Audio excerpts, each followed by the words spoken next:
Welcome to the What Was Said podcast, where we share real feelings, real stories, and have real conversations. You know those narratives that were made about you and I? Well, we're here to set the record straight. My name is Tekeyla. I'm your host for today. Come on in and have a seat.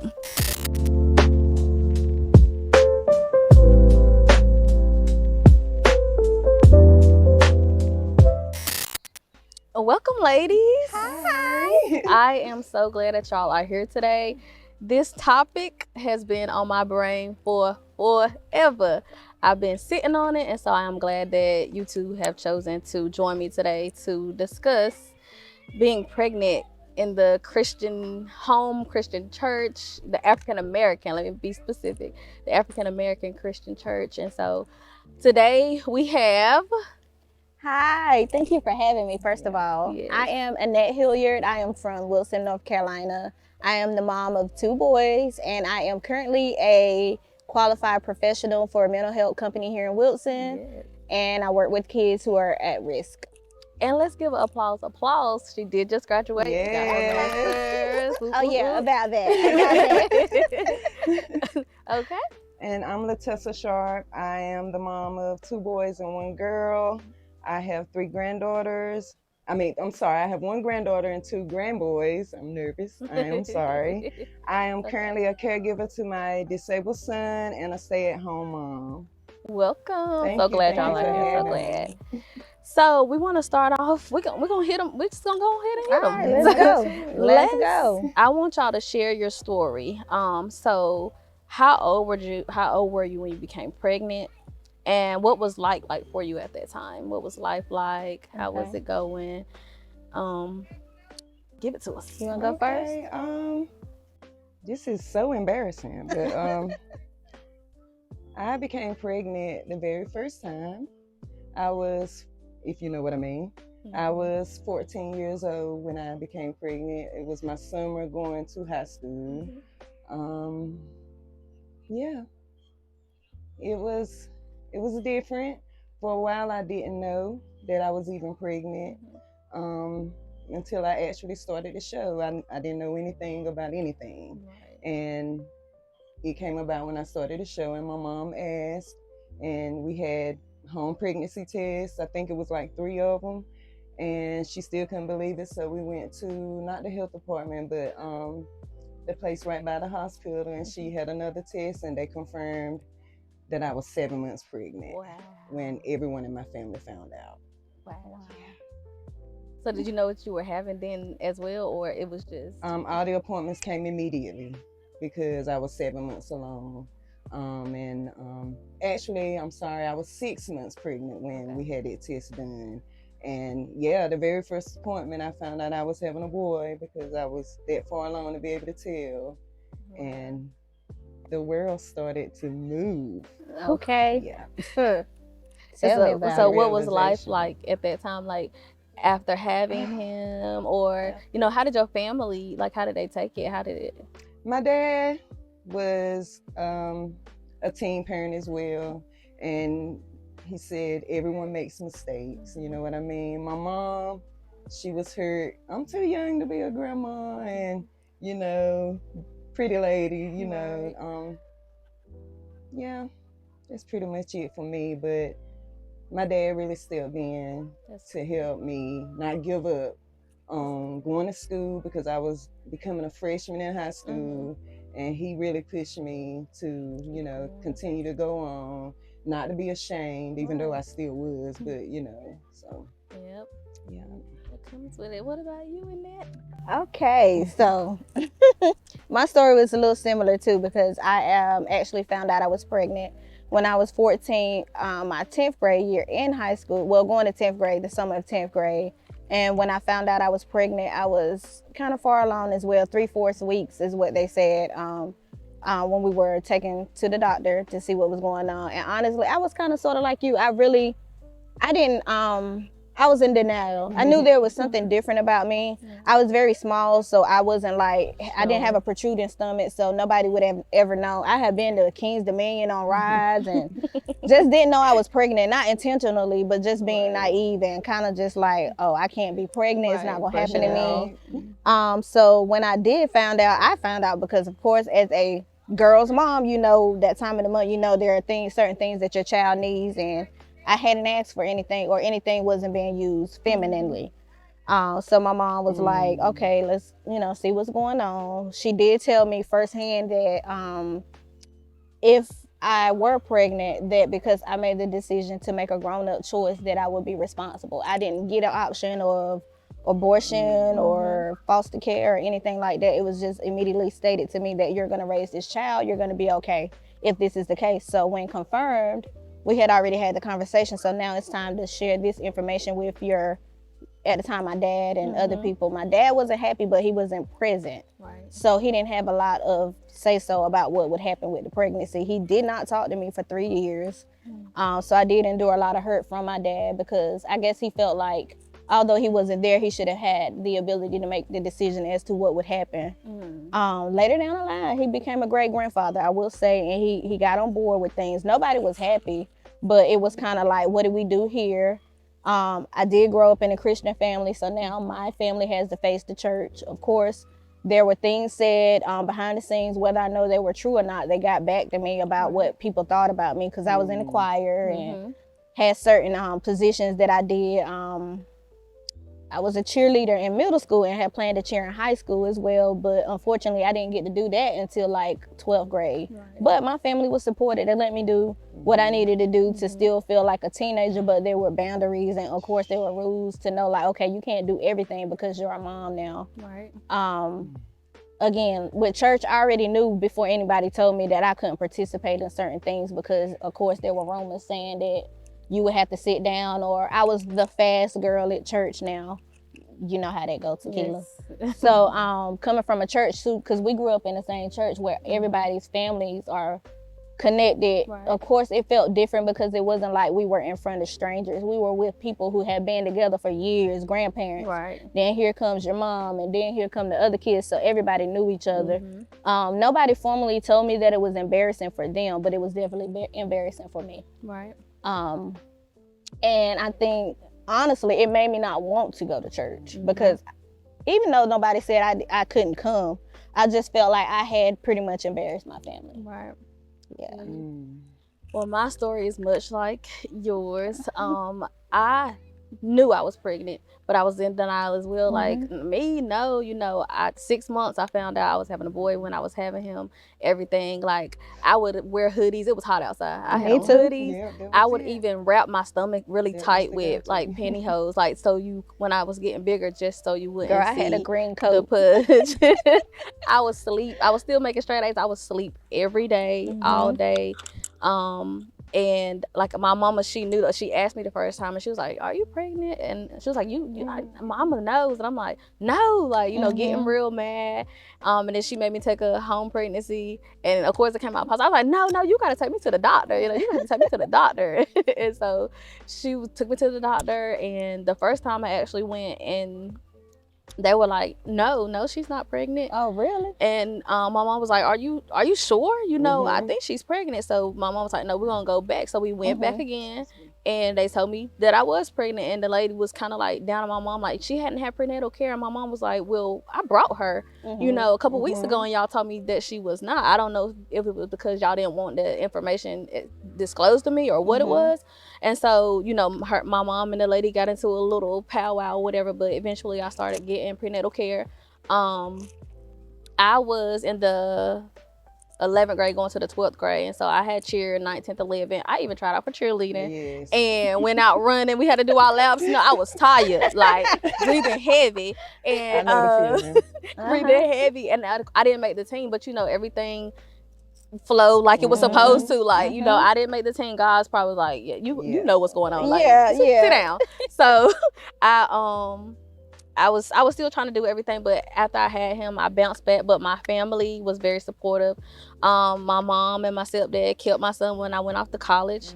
The first 2 years I came back home, and so, you know, the support was there with my family. Good. My mom, though, she's strict. She don't play around, and so in the morning sickness, I was like, oh, I can't. She's like, oh, it's okay. You all right in Yeah, the next yeah. 3 hours. Mhm. I'm like, Mom, please, I'm tired. She's like, no, you did. You like you said, they Yeah. made that grown up decision. Yep. So now you gotta move. You know, just keep on going. And so that's what I did. I never stopped going. I've always been a go getter. I never stopped. He never stopped. Absolutely. Stop me from doing anything. And so, but my Right. next question is gonna lead to Okay. the church. Okay. So, how did your church community react when they found out you were pregnant? So, my church community, I got Our sat church down. community. Well, at that time, Were you in a different church? we switched to contending. Okay. My mom had switched Okay, over because she was gotcha. married to my stepdad, and so we switched to contending. And yeah, I got sat down from being in the children's church because I was helping in there. I got sat down from the choir. Of course, at that time I didn't really understand because I'm a kid. Nobody gave me a reason why. My mom just came to me and said, you can't be. And she was sad. I could tell she was so sad. She was so disappointed. I mean, but she was just following orders at the time. Instead of, I felt like, Mom, what, you got my back? Like, she was just doing what she was told. But I got sat down for everything, and of course, like I said, I didn't understand, and I had a lot of questions, but I didn't ask anything because I was just like, whatever, they told me to do it, I'm doing what I have to do. People like you said, people were talking and it would get back to me. They had all these storylines, all these narratives about what I did and who it was, and all this other stuff. And it was just like my mom was taking on the heat, because everybody was coming at her. Nobody, of course, they wasn't coming to me. I'm a child, but she's taking on all the heat, and I could tell, it's tearing her down because she just listened to all the things that people are saying. And so, yeah, the church, the first ones. They're the first ones that took it left. I can definitely identify with a lot that you just said, and I think there are certain times that the church has an open window door, and they tell you if you have an issue or if you have a problem to come to them. But when a problem arises, before you come to them, it's always these backlashes or these comments or certain things. And not every church, but I'm just gonna speak on my experiences where they've made you feel that you can't share these things with certain people. Like you're supposed to go to a mother in the church or different things like that. But if you used to, every time you come to church and you got the wrong thing on, the mama like, the mother like, what you got that on for? Why would I share with you in an intimate situation in my life? Or if I've observed you doing certain things with other people or certain conversations I may have been standing around and witnessing you speaking of, like, I think it is important not to place the blame on like people, because people are going to be people. But when you take hold of certain positions in church, I think you should hold yourself to certain standards and be a leader, because don't get it twisted. And I'm gonna look in the camera. Some of y'all had a baby when y'all was 14 too. Don't get it twisted. Yes. So I think before you pass judgment on someone else, don't forget where you came from and what God has done for you and how he's helped you align your life, because at some point in time you were that 14-year-old or that 15-year-old. And luckily a lot of times God put them in position to become wives and mothers. So I just say, like, when you're going through something, before you fix your mouth to point blame or belittle someone or make them feel like they're less than, just remember where you were. That's pretty much what I felt from the church. It just kind of gave me like, y'all talking about me, but I know for a fact some of y'all done had babies. Like, it is wrong biblically, but have you taken the time to sit down and show me where X, Y, and Z is in the Bible? I didn't get those conversations. I got the ridicule. Nobody came to me and said, let me show you what God has prepared for us, or what the Bible states about being a mother out of wedlock. Like, I think moving forward for me, when I help other people, I try to go to them with a word or with a real live situation to where I can say, first of all, let me say, when I was in your position, I did X, Y, and Z. Like, I'm always gonna hold me accountable first. And I think people are free when you can be accountable before you open your mouth.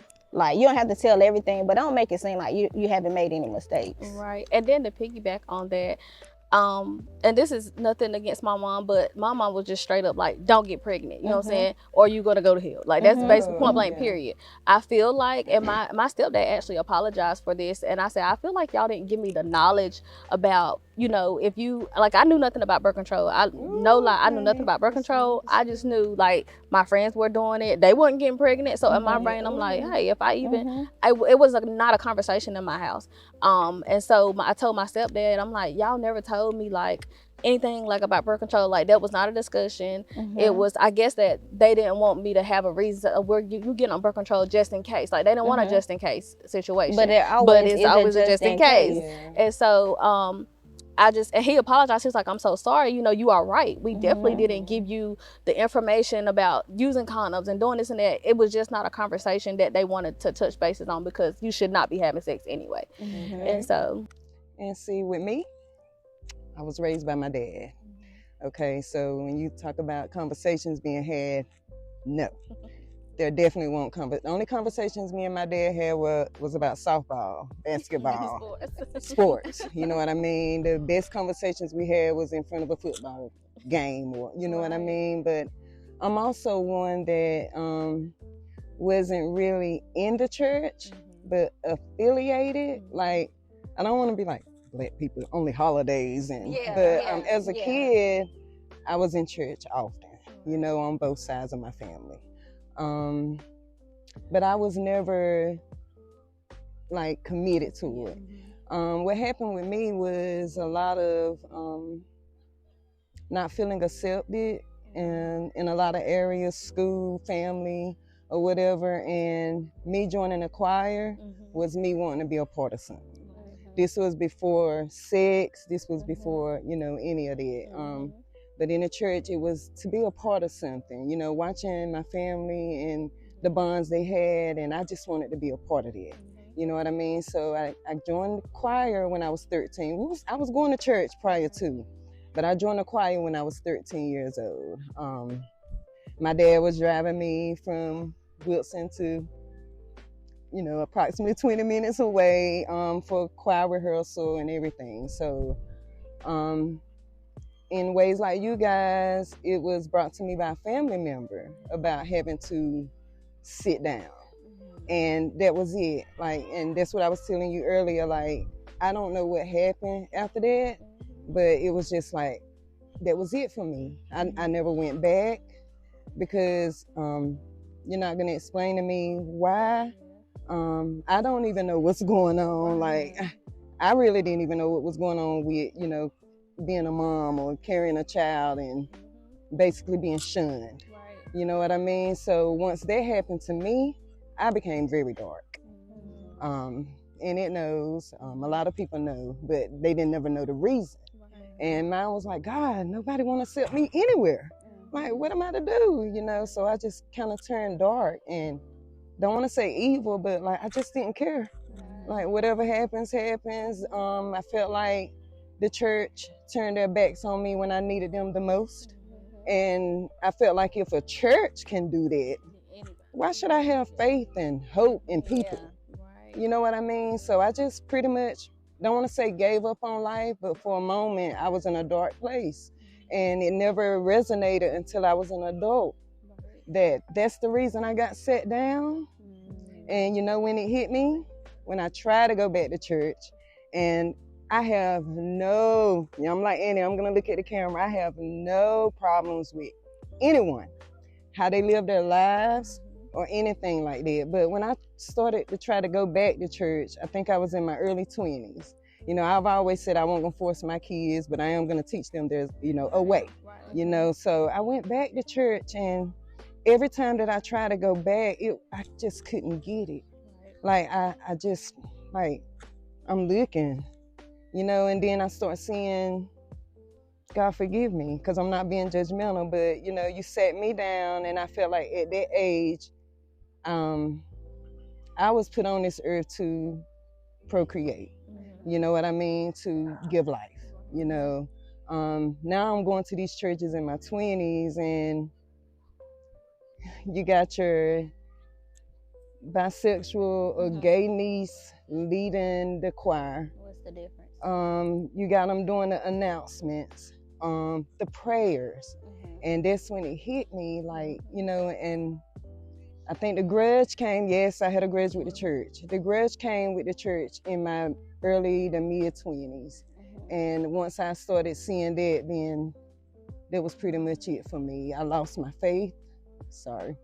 I stopped believing, and it took some years to get back.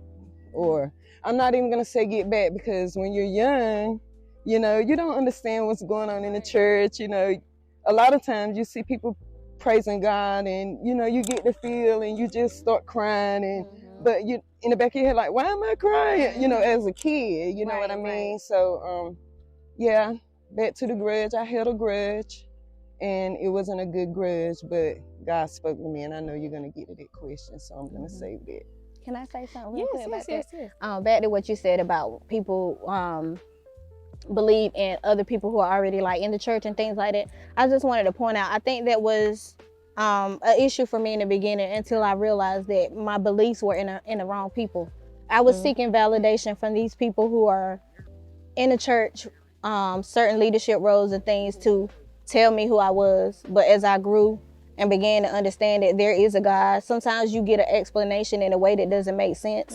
Because there were times when I'm like, God, I know you're not going to let me have a baby. Like, I really was kind of like delusional. Like, nah, I ain't having no baby. The world going to end before I had this baby. Like, literally, I'm young, I'm thinking like this. Right. But what I grew to know throughout the process is that I did not need to depend on those people. I had to grab hold to whatever that feeling was, or whatever was being poured into me, making me believe that there was still hope and it wasn't a person. So I just wanted to point out that sometimes we do look for those people to validate us or give us what we need, but we're supposed to be looking at God. We're supposed to be looking to feel that from the Father. But as you grow and you learn, you figure that out. And another thing I was going to say, that as I got older, something that dawned on me was what you kind of brought up too. If I'm being set down because I birthed the baby, why is nobody else being set down because they gambling, they lying, they doing, you know what I'm saying? Like, why were those people allowed to keep going with ministry and gifts? And I'm not saying it's wrong. I'm not wrong for them telling us to sit down or making it known that when you have something visibly going on, you can't be a part of the ministry. But a lot of them got stuff going on behind closed doors. So if God uses imperfect people, that means everybody got a vice somewhere. Everybody has a sinful situation going on that they're trying to heal and get through. Even the person that we think is walking a straight and narrow line has something inside of them that they're dealing with. So again, that let me know that the validation I was seeking from the people in the church was never going to come. It wasn't even, it didn't exist. Yeah, you got people that you gather with and fellowship with that encourage you and push you, that may get a word from God, but only you can confirm it if you got that word yourself too. So from my process and my experience, I've just learned to share with other women or children or whomever is experiencing something, what is God speaking to you? Right. Even if it goes against the grain of other people, what is God saying to you? What is he speaking to your heart and mind? When you hear the voice of God, you hear a calm voice sometimes. Sometimes it's like an urgency, but you can tell a difference. And if you can't, maybe let me help you today. God will not tell you anything that's harmful to you or anyone else. So a voice that you hear that say, hey, don't turn down that street, or hey, I don't think you need to go over that boy house. That's God. So when I began to acknowledge what the voice of God sounded like, a lot of the things that people said about me tended to kind of go in the back of my mind. I never forgot it, but I'm like, who are they? Right. They probably was doing the same thing I was doing. I just didn't get caught. You know, that's always been a thing for me.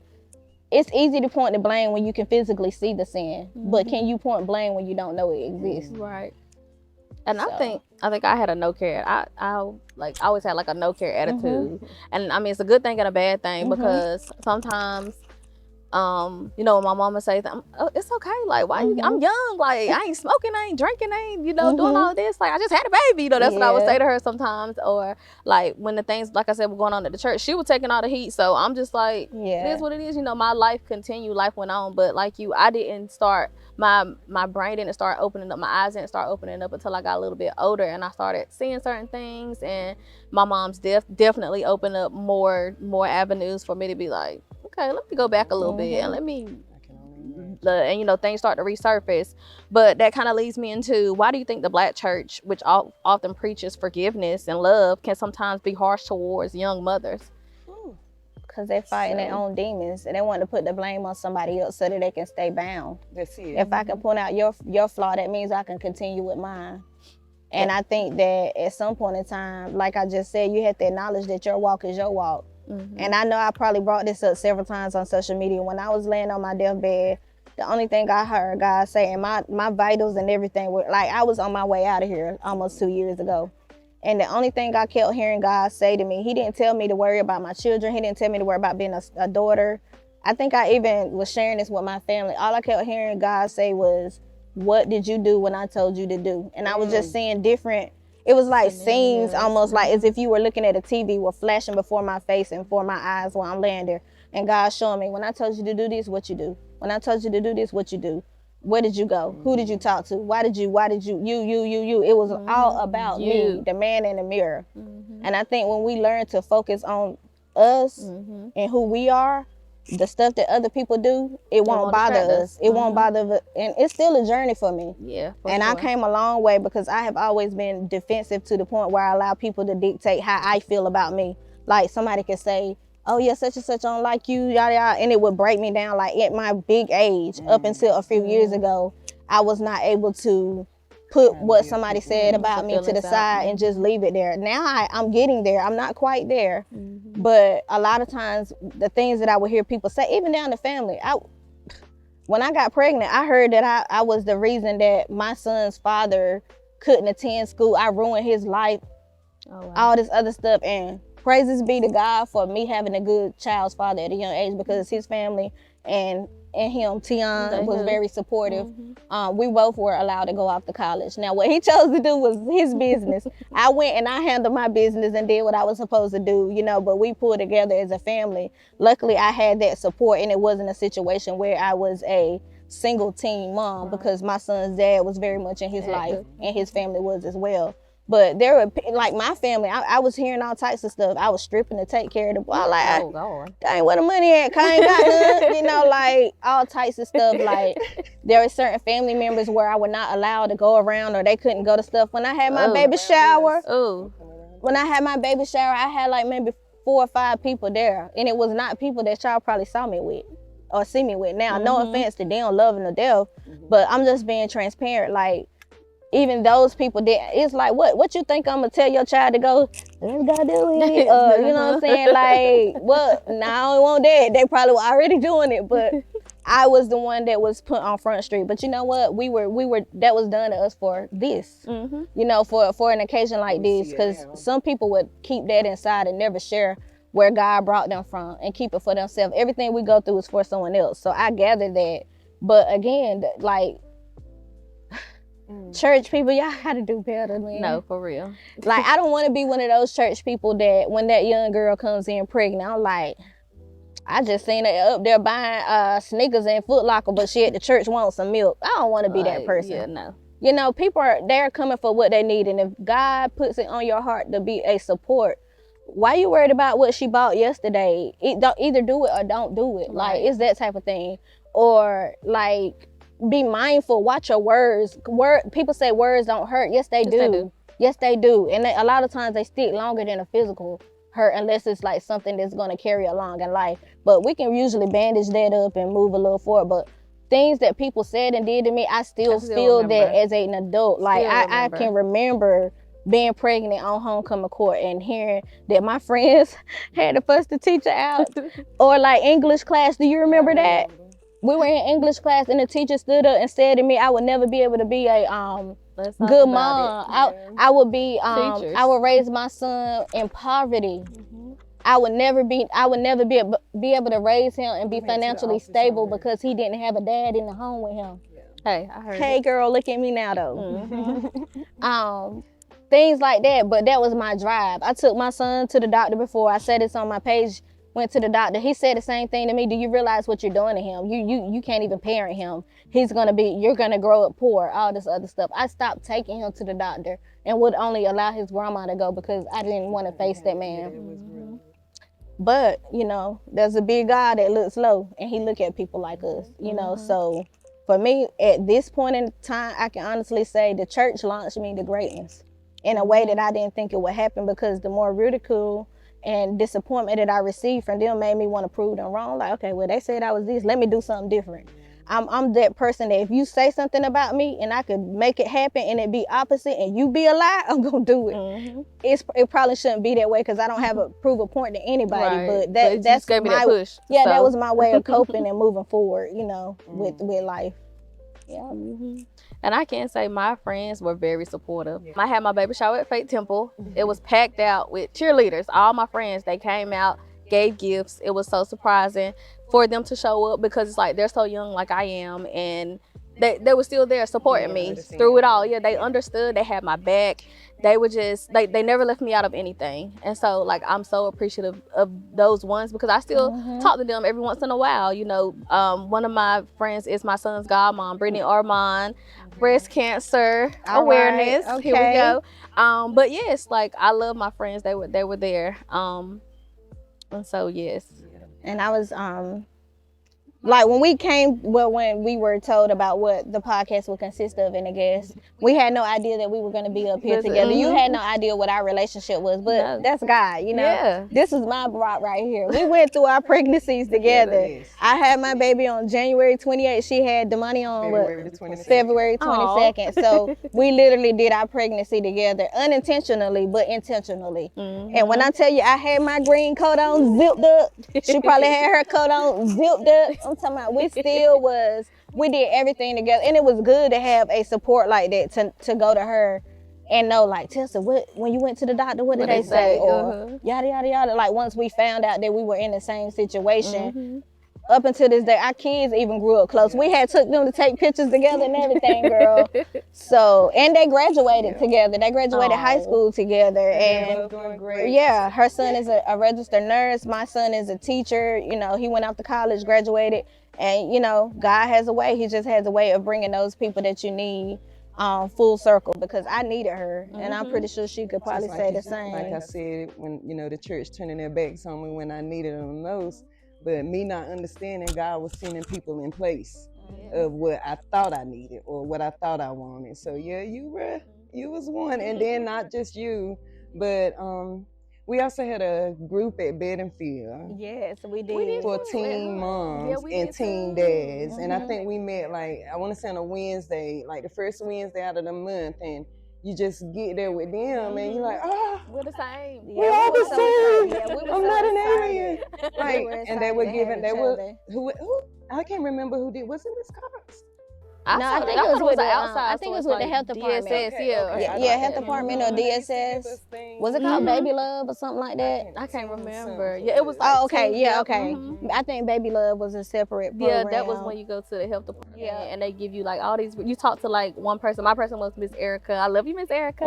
She was so good. Like they help us throughout the process. I had one from the health department. I don't remember her name, but I still see her to this day and tell her that what she sold into me made me want to go off to college. She told me I could do it. She said, Annette, you could still go to school. You know, and then on top of hearing my mom, and like I was the first in my family to earn a 4-year degree on both sides. And my mom didn't know the process. Well, my brother did go to college before I did. He went to A&T, but things happened, you know, but I was the first to actually earn my degree. But I also was the one in the family that probably was not going to be the one that everybody assumed to graduate and move forward. And just even thinking back to high school, like Tessa would be playing basketball, I would be cheering, and everybody would be keeping our babies for us. Yeah, I told the money that used to be passed around in the gym. Yeah, we had support. We definitely had the support.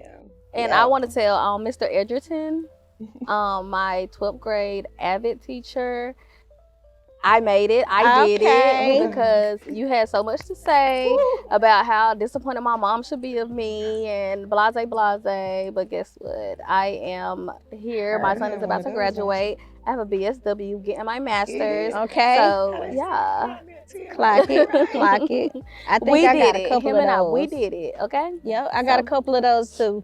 But Self-explanatory. We're here. We're You here. know, We we're made here. it. We're thriving. Like that. We got it. Have you all seen any churches that you feel like have accepted teen moms, or have you seen any examples of any other churches that's like, you know, we take it in? Like when on that post, I seen people saying that, you know, their church was accepting, but honestly, I haven't, and that's because I was only at that one church, but I haven't seen it. To keep my answer short, you remember I said that I had a grudge with the church. I couldn't tell you Right. because I never went back. Well, I can say my church does because I am in charge of the youth department. So I grab hold of those that are struggling, and my church family, the Church of Laborers, my pastor is Pastor Stacy Atkinson. She's very supportive of my journey. She's been a part of my life before she became my pastor.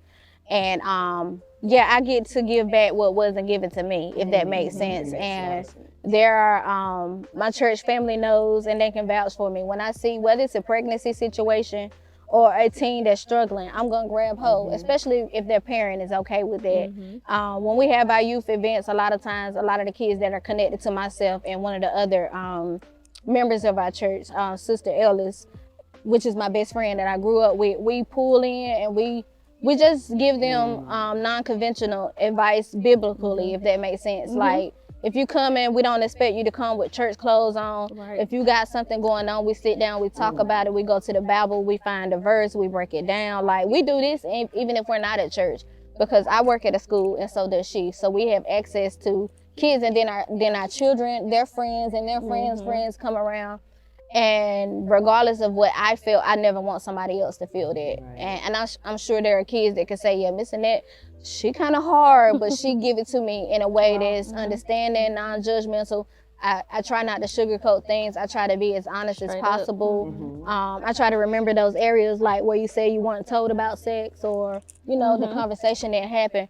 I say it. If you're going out there and you're playing, you better be prepared. I did that, but within family. And if you don't get a baby, you might get something else that don't feel good when you go to the bathroom. I say stuff like that to them, so they already know. And then they might be like, what you talking about? Okay, well, let's talk about Google it. this. You know, but I have permission. I don't have conversations with other people's children without consulting the parent first. That's good. You know, so I would say my church, and I ain't saying it just because it's my church, but I am happy to be a part of the Church of Laborers, where we open our arms in church to people who are struggling. My pastor is a pastor that thrives off love. The church is founded off of love and laborers, giving back. So when I joined that church, I found my place and my position without judgment. My pastor understands that I'm still in a place of transitioning and trying to become the best person that I can be. She don't hold that against me. When we have programs, she asks me to speak.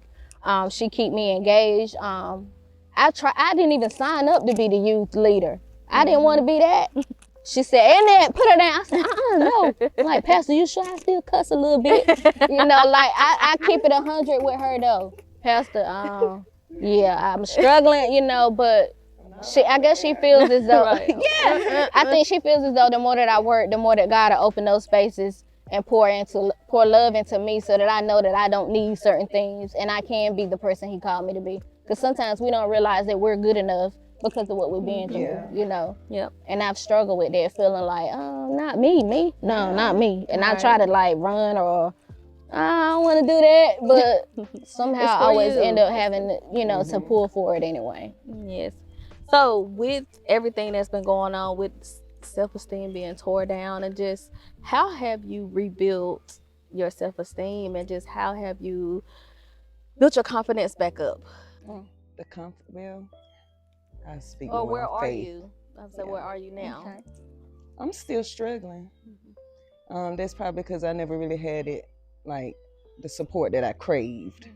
And I'm not taking away from my mom either, but becoming a girl mom, because, you know, being raised, I thought I had it made. You know, with my dad, you know, I was spoiled, you know, and I left that part out about when we were talking about clothes. I was a tomboy, so everything I wore was baggy, or, you know, so I could hide real good, not even knowing it. But yeah, I don't want to take away from my mom, but realizing that a mother-daughter relationship is one of the best or the most needed in life overall. like just conversations, the love, the support, like it's needed. And we're working on it, and we're far from where we come from, you know what I mean? And I think my daughter did it for us. You know, me setting a foundation that she's not gonna suffer through what I went through or feel like she need to reach over here or over there when she can get it from home or from mommy. You know what I mean? So I'm still working on my confidence, but I think I'm pouring more into her. You know, I'm okay. I'm not saying I'm okay, but I'm in a relationship where I'm able to talk. He's not judgment. He's his faith. You know, he is that for me. You know what I mean? So when it comes to my confidence, it's like, okay, I'm lacking here, so let me instill this in her. You know, like I make anywhere that I'm lacking, I make sure, you know. That's good. Yeah, we speak every morning. We speak positive in the air. You know what I mean? I didn't have that. You know, excuse my friends, like get your ass up, go to school. You know, I raised by my. I'm sorry, but I raised by my daddy. You know what I mean? Like, don't cry. What you crying for? Get your ass up. You know what I'm saying? So me, I'm like, no. You know, I still got a little heart in me too, but I've been like, sometimes I do want to soften her up a little bit, but then it's like, like, you know, my daddy, then, you know, but yeah, that's where I'm at with confidence. Taking the lack that I have and instilling the great in her, you know, make sure she don't lack that. And I'll be there one day, you know. My honey tell me, he be like, you're pretty, and I'm like, I think we all go through that sometimes, because I can say that, like, when I get compliments, I'm not really forthcoming with it. I'm like, huh? Or like I might say, but you look good. Like I don't accept it. Yeah, like, all right. And I don't know why I do that. So I can kind of understand where you're coming from with that. But I think as far as like me, confidence, I think I'm in my biggest confidence stage in my life that I've ever been in. And I think I am finally accepting and understanding who I am. From a perspective of who God says, and that is, I know I've probably been up here saying a lot about God, but y'all, I've really been on a journey, and I understand what it is that God has for me and who I am. Didn't understand that before, because I have had my share of trying to find love, dealing with this guy, dealing with street guys. Like, I always was a street guy magnet, I'm just be honest. You know how they say the good girls like the thugs? I like the thugs. But I'm understanding now that a lot of my attraction to those type of guys probably was because I was searching for something similar to my dad. My dad wasn't really a thug, but he wasn't soft either. But our relationship was kind of it was kind of weird until I got older and got in trouble, and he had to help me out. But my mom was a great support system, always encouraged me, always told me she loved me. My reasoning for running around doing things that were not like good for me had absolutely nothing to do with my mom. Shout out to my mom. She is an angel, a beautiful person inside out. Like, who I am, good, I blame it. I say it comes from her, because she not perfect, but she damn near close to it. She's never been judgmental. She was not a parent that was strict. She was not a parent that was soft. It was more like, you do it, your consequence, that type of mom. She did the best she could with me and my siblings for her to be a single mom. As far as like now with my own kids, like you said, where I saw I was lacking, like even though I have boys, I still try to, like with Tay got the rough me. He got the wow mom, like where you said, what about my son? I'm finna go beat you up, like type of stuff. Where CJ, I'm more vocal and I communicate with him. And I break things down. Like, they're two, even though we have two kids that come from the same mom, they could be totally different. For sure. Tay was a little bit street and book, if you know what I'm saying. And I say street because he had the opportunity to be around street people. CJ is straight preppy. I'm gonna say that. His outlook on life is a lot different. I'm in a better place, period, financially, mentally than I was with Tay. And sometimes Tay don't quite get it. He like, boy, you soft. You don't want soft. But we're, you know, you're not the same parent, because you grow and you like. None of us had the same parent as our siblings, because our parents were even at different places when they had our siblings. You know what I'm saying? So CJ is getting a more healthier mom, but I'm also more paranoid. I'm gonna be honest, and that's probably not a good thing, because paranoid is not of God. But I'm working on that. because of the kids that I work with and the things that I'm privy to on a daily basis, I'm very terrified about certain things, and I bother him so much, and I call him all the time, and I text him all the time. I'm gonna stop one day, Lord help me.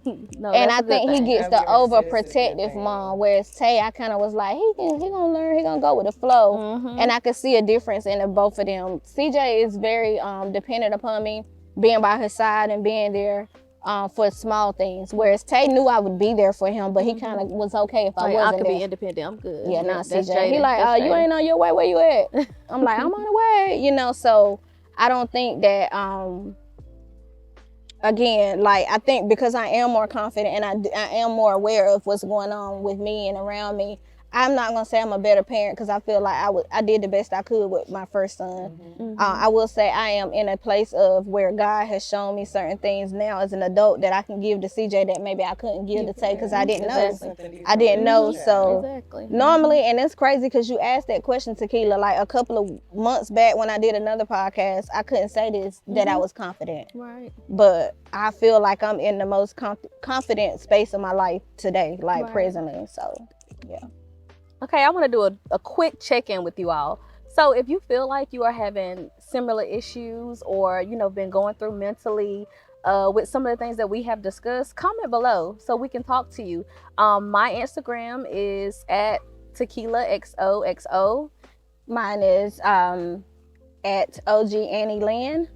And mine is bonafide_Tessa, the real Tessa. So reach out to us and we'll help you where we can. Absolutely. Oh my God. Thank y'all so much for tuning in to episode 1, part 1 of the What Was Said podcast, where we discussed being pregnant in the church house. Y'all, we unpacked so much information, but we are not done. There is a part 2 of this episode. Listen, it's coming. Make sure that you like, subscribe, and share on all platforms. Yes, we are on Apple Pod, we are on YouTube, and Instagram, okay? And I might add a little razzle-dazzle to Facebook. But listen, I want to hear from you as well. Give me your feedback. Let me know what you thought about this episode. I want to hear from you.